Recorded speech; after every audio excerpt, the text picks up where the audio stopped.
कक्षा 7 विज्ञान। हम अभी पाठ 5 पढ़ रहे हैं, अम्ल, क्षारक और लवण। यहाँ अम्ल का मतलब होता है एसिडिक पदार्थ और क्षारक का मतलब होता है बेसिक। ठीक है, तो यहाँ पर अब हम देखेंगे प्राकृतिक सूचक के बारे में।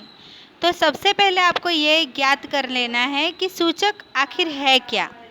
सूचक यह है कि अगर हमें जानना है, हमारे पास कोई पदार्थ है और हमें जानना है कि यह क्षारीय है, अम्ल है या लवण है, तो हम उसको कैसे ज्ञात करेंगे। तो वो ज्ञात करने के लिए हम जिस सूचक का, जिस चीज़ का उपयोग करते हैं प्रयोग करने के लिए, उसको सूचक कहा जाता है। अब प्राकृतिक सूचक माने क्या होता है, तो प्रकृति में से जो हमें प्राप्त होता है वो प्राकृतिक सूचक है। और तो सबसे पहले हम यहाँ पर प्राकृतिक सूचक के बारे में बात करेंगे। सबसे पहला जो सूचक है प्राकृतिक, वो है लिटमस, एक प्राकृतिक रंजक। सबसे सामान्य रूप से उपयोग किया जाने वाला प्राकृतिक सूचक लिटमस है। इसे लाइकेनों के निष्कर्षित किया जाता है। आसुत जल में इसका रंग माव होता है, मतलब नील सोन होता है। जब इसे अम्लीय विलयन में मिलाया जाता है तो यह लाल हो जाता है। मतलब प्राकृतिक रूप से कैसा होता है, पहले वो नीला होता है और फिर जब उसको अम्लीय विलयन में मिलाया जाता है तो लाल हो जाता है। यह आपको याद रखना है, ठीक है, कि सूचक नीले रंग के लिटमस पत्र को अगर हम अम्लीय विलयन में मिलाते हैं, मतलब उसको डुबाते हैं, तो थोड़ी देर में अगर उसका रंग लाल हो जाता है तो हमें समझना चाहिए कि पात्र में जो दिया गया विलयन है वो अम्लीय है। और जब क्षारीय विलयन में मिलाया जाता है, नीले लिटमस पत्र को जब क्षारीय विलयन में मिलाया जाता है तो वह नीला हो जाता है। ठीक है, तो यह विलयन के रूप में अथवा कागज़ की पट्टियों के रूप में उपलब्ध होता है। कैसे होता है विलयन के रूप में, एक तो ड्रॉप्स भी हम रख सकते हैं या फिर कागज़ की पट्टियों में उपलब्ध होता है, जिन्हें लिटमस पत्र कहते हैं। सामान्यतः लाल और नीले लिटमस पत्र के रूप में उपलब्ध होता है। ऐसे देखो यहाँ पर दिखाया जा रहा है,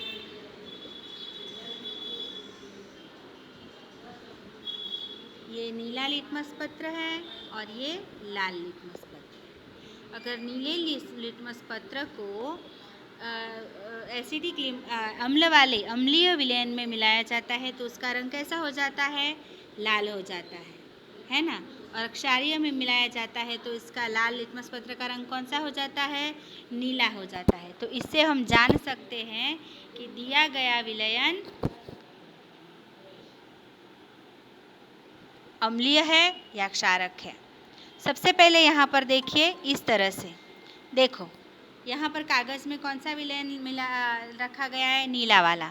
प्लास्टिक के किसी प्याले, कटोरे या परख नली में नींबू का रस लेकर उसे थोड़ा सा पानी मिलाए। ये विलयन तैयार करने की बात है। ड्रॉपर की सहायता से उपर्युक्त विलयन की एक बूंद को लाल लिटमस पत्र पर डालिए।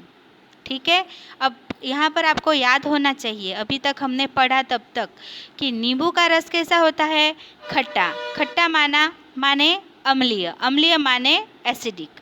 ठीक है, मतलब खट्टे नींबू के रस को थोड़े से पानी में मिलाकर विलयन तैयार किया जाता है और उसको लाल लिटमस पत्र पर डालना है। यहाँ पर दिया गया कौन सा है, नीला वाला है।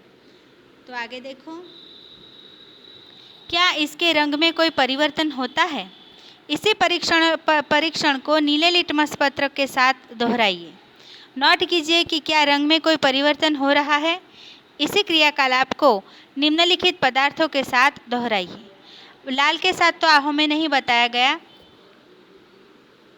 लेकिन नीले लिटमस पत्र पर जब नींबू का रस डाला गया तो आप देख सकते हो कि उसका रंग लाल होने लगा। देखा आपने, कैसा होने लगा, लाल होने लगा। तो मतलब हम कह सकते हैं कि एसिडिक पदार्थ को अगर नीले लिटमस पत्र पर डाला जाए तो उसका रंग कैसा हो जाएगा, लाल हो जाएगा, है ना। आगे देखिए। नोट कीजिए कि क्या रंग में कोई परिवर्तन हो रहा है। इसी क्रियाकलाप को निम्नलिखित पदार्थों के साथ दोहराइए।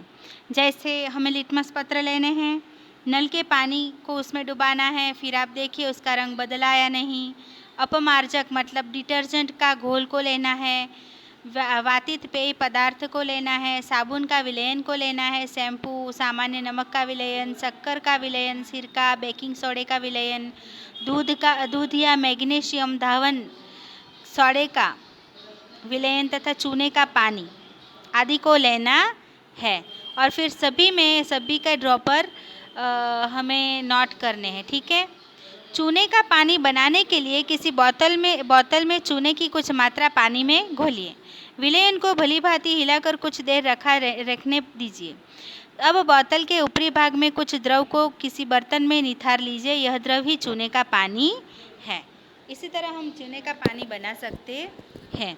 यहाँ पर हमारे प्रेक्षणों को यहाँ पर लिखना है। हमें इतने सारे हमने घोल लेने हैं और हमारे प्रेक्षणों को यहाँ पर लिखना है, जो मैं बाद में लिखकर आपको PDF भेज दूँगी।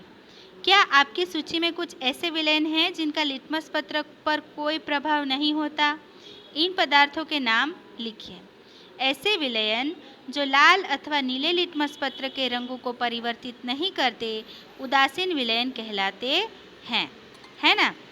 ऐसे भी कोई विलयन होते हैं जो लाल और नीले लिटमस पत्रों को परिवर्तित नहीं करते, जैसे कि लाल नीला बन जाता है और नीला लाल बन जाता है। तो कुछ विलयन ऐसे भी हैं जो नीले को लाल भी नहीं करता और लाल को नीला भी नहीं करता, मतलब कोई प्रभाव नहीं डालता, नीला नीला ही रहता है, लाल लाल ही रहता है। तो ऐसे जो पदार्थ हैं, जो ऐसे जो विलयन हैं, जो यहाँ पर हमने इतने सारे देखे ना, ये सारे, तो ऐसे जो विलयन हैं उसको उदासीन विलयन कहलाते हैं। यहाँ पर हमें ये बात पूरी तरह से ध्यान में रखनी है, ठीक है। यहाँ परीक्षा में ये पूछे जाते हैं, आगे आपको आएगा तभी हम बात करेंगे। उदासीन विलयन किसे कहते हैं? तो जो लाल और नीले लिटमस पत्रों के रंग में परिवर्तित नहीं करते उसे हेलो